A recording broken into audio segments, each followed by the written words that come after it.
Hi friends, ಬನ್ನಿ ಇವತ್ತು ನಾವು ಮಾಡೋಣ ವಿಲೇಜ್ ಕುಕಿಂಗ್ ಚಾನಲಲ್ಲಿ ರೆಸ್ಟೋರೆಂಟ್ ಸ್ಟೈಲಲ್ಲಿ ಮಾಡೋಣ ಗೋಬಿ ಮಂಚೂರಿ ರೆಸ್ಟೋರೆಂಟ್ ಸ್ಟೈಲಲ್ಲಿ ಹೇಗೆ ಮಾಡೋದು ಇವತ್ತು ಕಲಿಸ್ಕೊಡ್ತೀನಿ. ನೋಡಿ, ನೋಡೋಕ್ಕೆ ಎಷ್ಟು ಸುಂದರವಾಗಿದೆಯೋ ಅಷ್ಟೇ ಟೇಸ್ಟ್ ಆಗಿದೆ ಈ ಗೋಬಿ ಮಂಚೂರಿ. ಇದನ್ನು ಮಾಡೋದು ಹೇಗೆ ಅಂತ ನೋಡೋಣ. ನಾನು 1 ಕಿಲೋ ಗೋಬಿ ತೊಗೊಂಡಿದ್ದೆ. ಅದರಲ್ಲಿ ದಿಂಡು ಹಾಕಬೇಡಿ, ಬರೀ ಹೂವನ್ನ ಕ್ಲೀನ್ ಮಾಡ್ಕೊಂಡು ತೊಗೊಂಡೆ. ಅದನ್ನು ಒಂದು ಅರ್ಧ ಕೆಜಿ ಬಂದಿದೆ. ನೋಡಿ, ಈ ಥರ ಚಿಕ್ಕ ಚಿಕ್ಕದಾಗಿ ಪೀಸ್ ಕಟ್ ಮಾಡ್ಕೊಳ್ಳಿ, ದಿಂಡು ಹಾಕಬೇಡಿ. ಈ ಥರ ಕಟ್ ಮಾಡಿಕೊಂಡು ನೋಡಿ, ನಾನೆಲ್ಲ ಕ್ಲೀನ್ ಆಗಿದೆ ಕಟ್ ಮಾಡಿಕೊಂಡು. ನಾನಿವಾಗ ಒಂದು ಸ್ಟವ್ ಮೇಲೆ ಒಂದು ಪಾತ್ರೆ ಇಟ್ಟಿದ್ದೀನಿ. ಅದರಲ್ಲಿ ನೀರು ಕುದಿಯೋಕೆ ಇಟ್ಟಿದ್ದೀನಿ. ಅದಕ್ಕೆ ಒಂದು ಸ್ವಲ್ಪ ಉಪ್ಪು ಹಾಕ್ಕೊಂಡಿದ್ದೀನಿ. ಅದಕ್ಕೆ ಇವಾಗ ನಾನು ಕ್ಲೀನ್ ಮಾಡ್ಕೊಳ್ಳೋ ಗೋಬಿನ ಅದರಲ್ಲಿ ಹಾಕ್ತಾಯಿದ್ದೀನಿ. ಇದನ್ನು ಒಂದು 5 ನಿಮಿಷ ತನಕ ಚೆನ್ನಾಗಿ ಕುಕ್ ಆಗಬೇಕು, ಚೆನ್ನಾಗಿ ಬಾಯ್ಲ್ ಬರಬೇಕು. ನೋಡಿ, ಇವಾಗ ಬಿಸಿ ಬಿಸಿ ಕುದೀತಾ ಇರೋ ನೀರಿಗೆ ಹಾಕಿದ್ದೀನಿ. ಇವಾಗ ಬೇಗನೆ ಬರುತ್ತೆ ಕುದಿ. ನೋಡಿ, ಚೆನ್ನಾಗಿ ಬೇಗ ಬರ್ತಾಯಿದೆ. ಅದನ್ನು ಚೆನ್ನಾಗಿ ಒಂದು 5 ನಿಮಿಷ ತನಕ ಕುದಿಸ್ಕೊಂಡು ನೀರಿನಿಂದ ಹೊರಗಡೆ ತಿಕ್ಕೊಳ್ಬೇಕು. ನೋಡಿ, ಇವಾಗ 5 ನಿಮಿಷ ಆಗಿದೆ. ನಾನಿವಾಗ ತಿಕ್ಕೊಳ್ತಾ ಇದ್ದೀನಿ ನೀರಿನಿಂದ ಹೊರಗಡೆ. ಎಲ್ಲ ತೆಕ್ಕೊಂಡಾಯಿತು. ಇವಾಗ ಇದನ್ನು ತಣ್ಣಗೆ ಆಗೋ ತನಕ ನಾವು ಇದನ್ನು ಮಸಾಲೆ ರೆಡಿ ಮಾಡ್ಕೊಳ್ಳೋಣ. ನಾನು 5 ಟೇಬಲ್ ಸ್ಪೂನ್ ಅಷ್ಟನ್ನು ಕಾರ್ನ್ಫ್ಲೋರ್ ಹಾಕ್ತಾಯಿದ್ದೀನಿ. ಅದೇ ಸ್ಪೂನಲ್ಲಿ 5 ಟೇಬಲ್ ಸ್ಪೂನ್ ನಾನಿವಾಗ ಅಕ್ಕಿ ಹಿಟ್ಟನ್ನು ಹಾಕ್ತಾಯಿದ್ದೀನಿ. ಅಕ್ಕಿ ಹಿಟ್ಟಿಂದ ಸ್ವಲ್ಪ ಕ್ರಿಸ್ಪಿ ಇರುತ್ತೆ, ತುಂಬಾ ಟೇಸ್ಟಾಗಿ ಬರುತ್ತೆ. ಸೇಮ್ ರೆಸ್ಟೋರೆಂಟಲ್ಲಿ ತಿನ್ನೋ ಥರನೇ ಬರುತ್ತೆ. ನೋಡಿ, ನಾನು ಇವಾಗ ಅದೇ 1 ಟೇಬಲ್ ಸ್ಪೂನಲ್ಲಿ 1 ಟೇಬಲ್ ಸ್ಪೂನಷ್ಟು ಖಾರ ಪುಡಿ ಹಾಕ್ಕೊಳ್ತಾ ಇದ್ದೀನಿ. ಆಮೇಲೆ ಒಂದು ಅರ್ಧ ಟೇಬಲ್ ಸ್ಪೂನು ಅರಿಶಿನ ಪುಡಿ ಹಾಕ್ಕೊಳ್ತಾ ಇದ್ದೀನಿ. ಒಂಚೂರು ಚುಟ್ಕಿಯಷ್ಟು ಗರಂ ಮಸಾಲ ಹಾಕ್ಕೊಂಡಿದ್ದೀನಿ. ಇವಾಗ ಟೇಸ್ಟಿಗೆ ತಕ್ಕಷ್ಟು ಉಪ್ಪನ್ನು ಹಾಕ್ಕೊಳ್ತಾ ಇದ್ದೀನಿ ನಾನು. ಇವಾಗ ನಾನು ಕಲರಿಗೋಸ್ಕರ ರೆಡ್ ಕಲರನ್ನು ಯೂಸ್ ಮಾಡ್ತಾಯಿದ್ದೀನಿ. ಅದನ್ನು ನಾನು ಇವಾಗ ಚೆನ್ನಾಗಿ ಸ್ಪೂನಲ್ಲೇ ಮಿಕ್ಸ್ ಮಾಡ್ಕೊಳ್ತಾ ಇದ್ದೀನಿ. ಈಗ ಚೆನ್ನಾಗಿ ಮಿಕ್ಸ್ ಆಗಿದೆ. ಇವಾಗ ಒಂದು ವಿಸ್ಕರ್ ಸಹಾಯದಿಂದ ಇದನ್ನು ಸ್ವಲ್ಪ ನೀರು ಆ್ಯಡ್ ಮಾಡಿಕೊಂಡು ಇದನ್ನು ಚೆನ್ನಾಗಿ ಮಿಕ್ಸ್ ಮಾಡ್ಕೊಳ್ಳೋಣ. ನೋಡಿ, ಇದ್ರ ಬ್ಯಾಟರನ್ನು ಚೆನ್ನಾಗಿ ಸ್ವಲ್ಪನೇ ನೀರು ಹಾಕ್ಕೊಂಡು ನಾವು ಸ್ವಲ್ಪ ಈ ಥರ ಬ್ಯಾಟರ್ ಮಾಡ್ಕೊಳ್ಳೋಣ. ತುಂಬಾ ಟೇಸ್ಟಾಗಿರುತ್ತೆ. ಈ ಥರ ಒಂದು ಸರಿ ನೀವು ಟ್ರೈ ಮಾಡಿ ನೋಡಿ ಫ್ರೆಂಡ್ಸ್, ತುಂಬ ಚೆನ್ನಾಗಿರುತ್ತೆ. ನೋಡಿ, ಇವಾಗ ಬ್ಯಾಟ್ರ್ ತಯಾರಾಗಿದೆ. ಇವಾಗ ನಾವು ಗೋಬಿ ಹಾಕ್ತಾಯಿದ್ದೀನಿ. ಗೋಬಿನೂ ಚೆನ್ನಾಗಿ ತಣ್ಣಗಾಗಿದೆ. ಅದೇ ಸ್ಪೂನಲ್ಲಿ ನಾನು ಚೆನ್ನಾಗಿ ಮಿಕ್ಸ್ ಮಾಡ್ಕೊಳ್ತಾ ಇದ್ದೀನಿ.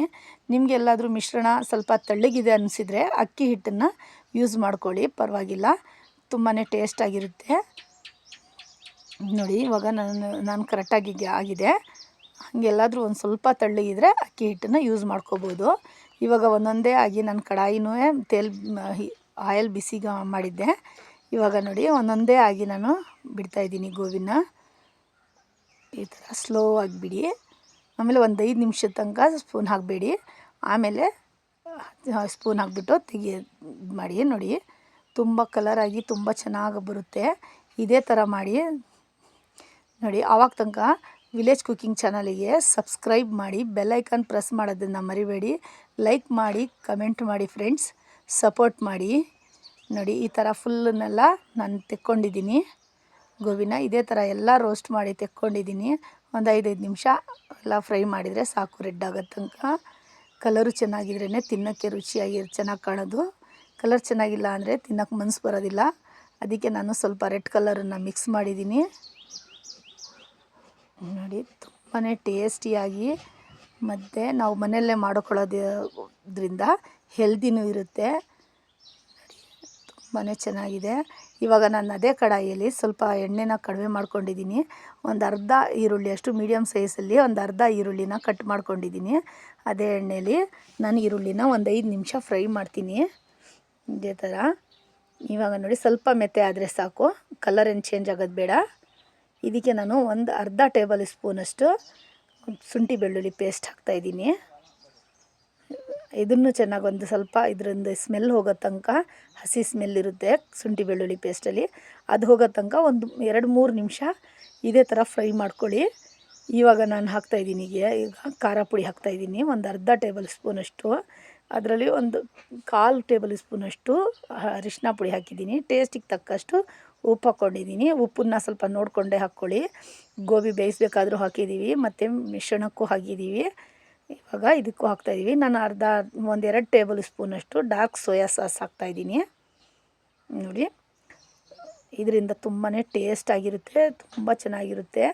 ಈ ಥರ ಒಂದು ಸರಿ ಮಾಡ್ಕೊಂಡು ನೋಡಿ, ತುಂಬ ಚೆನ್ನಾಗಿರುತ್ತೆ.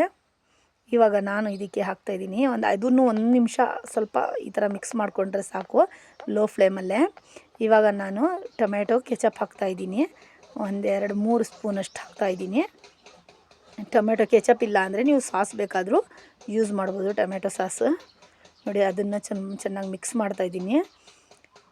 ಇವಾಗ ನಾನು ಸ್ವಲ್ಪ ಶಿಮ್ಲಾ ಮಿರ್ಚಿನ, ದಪ್ಪ ಮೆಣಸಿನ್ಕಾಯಿನ ಮತ್ತು ಒಂದು ಸ್ವಲ್ಪ ಸಾಂಬಾರು ಸೊಪ್ಪನ್ನು ಕಟ್ ಮಾಡ್ಕೊಂಡು ಇಟ್ಕೊಂಡಿದ್ದೆ, ಅದನ್ನು ಸಮೇತ ಮಿಕ್ಸ್ ಮಾಡ್ತಾಯಿದ್ದೀನಿ.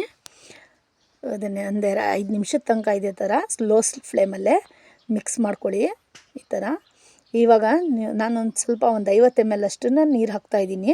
ನೀವು ಬೇಕಾದರೆ ಇನ್ನೊಂಚೂರು ಜಾಸ್ತಿ ಬೇಕಾದರೂ ಹಾಕ್ಕೊಬೋದು, ಸ್ವಲ್ಪ ಹಾಕ್ಕೊಂಡ್ರೆ ಸಾಕು, ತುಂಬ ಟೇಸ್ಟಾಗಿರುತ್ತೆ. ನಿಮಗೆ ಸ್ವಲ್ಪ ತೆಳು ಬೇಕು ಅನಿಸಿದ್ರೆ ಇನ್ನೊಂಚೂರು ನೀರು ಹಾಕ್ಕೊಳ್ಳಿ. ಈಗ ನೋಡಿ ನಾನು ಗೋಬಿನ ಹಾಕ್ತಾಯಿದ್ದೀನಿ. ಗೋಬಿ ಹಾಕಿಬಿಟ್ಟು ಇವಾಗ ಚೆನ್ನಾಗಿ ಮಿಕ್ಸ್ ಮಾಡ್ಕೊಳ್ತಾ ಇದ್ದೀನಿ. ನೋಡಿ ಈ ಥರ ಮಿಕ್ಸ್ ಮಾಡ್ಕೊಳ್ಳಿ ಚೆನ್ನಾಗಿ. ನೋಡಿ ಮಿಕ್ಸ್ ಮಾಡ್ತಾನೆ ಅನ್ನಿಸ್ತಾ ಇದೆ ರೆಸ್ಟೋರೆಂಟ್ ಸ್ಟೈಲಲ್ಲಿ, ರೆಸ್ಟೋರೆಂಟಲ್ಲಿ ಇರುತ್ತಲ್ಲ ಅದೇ ಥರ ಇದೆ, ಟೇಸ್ಟು ಸಮೇತ ಅದೇ ಥರ ಇದೆ. ನೀವು ಟ್ರೈ ಮಾಡಿ ನೋಡಿ ಒಂದು ಸರಿ, ಆಮೇಲೆ ಕಮೆಂಟ್ ಮಾಡಿ ತಿಳಿಸಿ ಯಾವ ಥರ ಬಂದಿತ್ತು ನಿಮ್ಮ ಗೋಬಿ ಮಂಚೂರಿ ಅಂತ ಹೇಳ್ಬಿಟ್ಟು. ಇವಾಗ ನೋಡಿ ಬಳ್ಸೋಣ ನಡೀರಿ, ಬಡಿಸೋದಕ್ಕೆ ರೆಡಿ ಇದೆ ನೋಡಿ. ತುಂಬಾ ಟೇಸ್ಟಿ ಇದೆ ಮತ್ತು ಹೆಲ್ತಿಯಾಗೂ ಮಾಡಿದ್ದೀವಿ, ಮನೇಲಿ ಮಾಡ್ತೀವಲ್ಲ ಹೆಲ್ತಿಯಾಗಿರುತ್ತೆ ಹೊರಗಡೆಕ್ಕಿಂತನೂ. ಈ ಥರ ನೀವು ಒಂದು ಸರಿ ಮನೇಲಿ ಟ್ರೈ ಮಾಡಿ ನೋಡಿ. ನೋಡಿ ನಾನು ಸ್ವಲ್ಪ ಶಿಮ್ಲಾ ಮಿರ್ಚು ಮತ್ತು ಈರುಳ್ಳಿನ ಸ್ವಲ್ಪ ಹಾಕ್ಕೊಂಡಿದ್ದೀನಿ.